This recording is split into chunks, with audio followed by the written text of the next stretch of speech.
So finally today is the day of the marriage. सुबह जल्दी जल्दी सारे के सारे रिचुअल्स खत्म करने के बाद हम तैयार हो चुके थे बारात के लिए। जब तक सभी निकलने की तैयारी कर रहे थे तो हमने सोचा थोड़ी बहुत फोटोज ली जाए, क्योंकि बहुत टाइम बाद हम सारे एक साथ इकट्ठा हुए थे। तो थोड़ी कजन्स के साथ और थोड़ी मैंने अपनी सोलो पिक्चर्स ली जो बहुत ही प्यारी आई थी। तो पिक्चर्स लेने के बाद हम लोगों ने इसको हार वगैरह पहनाया, तैयार करवाया और फिर हम निकल गए अपनी प्यारी भाभी श्री को लेने के लिए। बारात लेकर हमें जाना था लुधियाना। हम लोग घर से 2-3 बजे के आसपास निकले थे और वहाँ पहुँचते पहुँचते रात हो चुकी थी। हमें थक गए थे सारा दिन गाड़ी में बैठ के, बट वहाँ पर पहुँचते ही फिर हमने एंजॉय करना जो शुरू किया।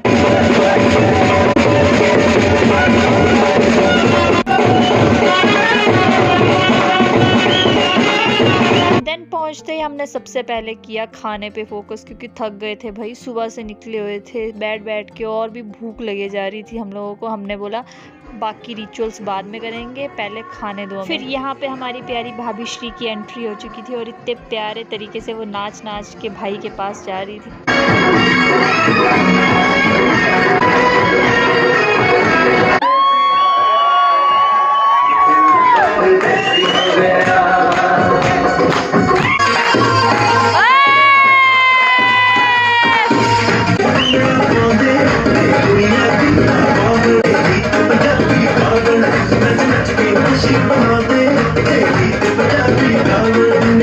बस फिर भाभी की एंट्री और थोड़े बहुत डांस के बाद फोटोग्राफर ने उनकी कुछ पिक्स ली एंड दोनों ही बहुत ज्यादा क्यूट लग रहे थे यहाँ पे। फिर यहाँ पे भाभी को भी स्टेज पे चढ़ाया और दोनों का साथ में फोटो शूट किया, बट इनको बिठा नहीं रहे थे क्योंकि हमारे यहाँ पे एक रिचुअल है जहाँ पे भाई के जो भी कजन्स वगैरह होते हैं वो सारे सीट पे बैठ जाते हैं और भाभी को बैठने नहीं देते हैं। जब तक भाभी शगुन नहीं डालती है तो उनको बैठने नहीं दिया जाता है। तो यहाँ पर भाभी से शगुन मांग रहे थे, बट भाभी हमारी बहुत ही सैवेज निकली। वो सीधा जाकर भाई की गोद में जाके बैठ गई और पीछे बाकी कजन्स देखते रह गए कि अब क्या करें, कैसे उठाएं इनको। बट वो भी अपनी जिद पे अड़े रहे कि नहीं हम तो उठेंगे नहीं। उनको और ज्यादा मजा आ रहा था तंग करने में भाभी को। यहाँ पे ना कजन्स उठ रहे थे ना भाभी उठ रही थी। बोलते कोई बात नहीं, हम ऐसे ही फोटो शूट कर लेंगे। बट फिर हम लोग लेट भी हो रहे थे। पंडित जी बोल रहे थे कि बाकी के रिचुअल्स भी करने हैं तो टाइम निकल रहा है, तो इनको फाइनली उठना पड़ा था।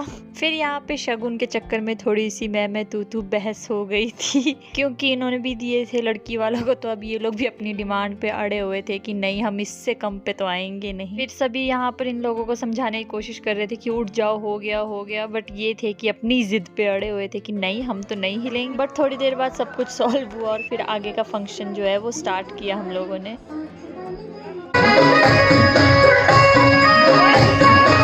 और उस टाइम पे तो ये ऐसा पूकी बना हुआ था भाई, लिटरली घुटने पे बैठ के इसने बुके दिया है, वरना घर पर तो ये ऐसे घूमते एकदम सख्त लौंडे की तरह। बट चलो अच्छी बात है। फिर सारी रात फंक्शन अटेंड करने के बाद हम लोग अगली सुबह निकले हैं घर के लिए, जिसमें पूरे रास्ते इस चुटकू ने हमें इतना तंग किया है। पूरे रास्ते कार्टून लगा के रखे थे इसने, और सारी रात ना सोने के बाद शक्ल की तो पूरी तरीके से बैंड बज चुकी थी। अब बस मन कर रहा था कि घर जाते ही सीधा बेड पे पड़ जाएंगे। फिर काफी देर चलने के बाद हम काफी थक गए थे तो हमने सोचा थोड़ी देर रुक के रेस्ट कर लिया जाए। और यहाँ पर ये पुशअप्स निकालने लग पड़ा कि बोलता दीदी नहीं मौसी, अब तो मैं मौसी बन चुकी हूँ गाइस। ये हमारे सामने फ्लेक्स मार रहा था कि आप लोग थक गए हो, देखो मैं अभी भी बहुत ताकत है मेरे अंदर, मैं अभी भी पुशअप्स निकाल सकता हूँ। बस 11 ओ बस खड़ा हो जा। वेरी गुड यार मोलू, इतने तो मेरे से भी नहीं निकाले जाते। वेरी गुड, याद देख।